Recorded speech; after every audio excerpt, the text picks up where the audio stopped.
Nasira naman ang ekta-ektaryang taniman ng melon sa Nueva Ecija dahil sa malakas na ulan dulot ng bagyong Aghon. Ang detalye sa report ni Jasmine Gabriel Galban ng GMA Regional TV 1 North Central Luzon.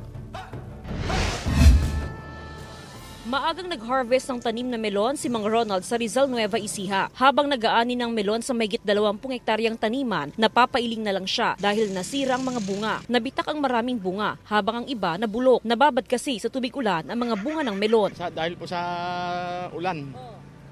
Pagka kasi nabasa yung bunga niya na nababad sa tubig, masisira na. Dahil sa epekto ng bagyo sa mga bunga ng melon, naapektuhan din ang presyo nito. Mula sa 50 pesos per kilo na farm gate price, bumagsak ito sa 40 pesos per kilo. Medyo bumaba siya ng konti.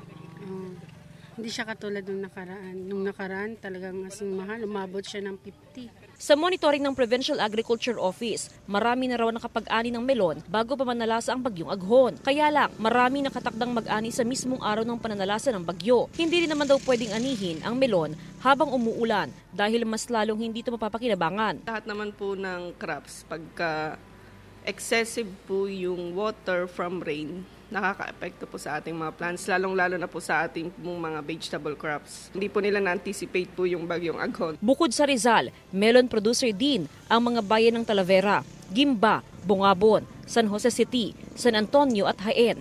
Inaalam pa ang danyo sa tlawak ng pinsala sa taniman ng melon. Nakatakdang magbigay ng tulong o umalalay ang Provincial Agriculture Office sa mga apektadong magsasaka. Mula sa GMA Regional TV 1 North Central Luzon, Jasmine Gabriel Galban, nagbabalita para sa GMA Integrated News.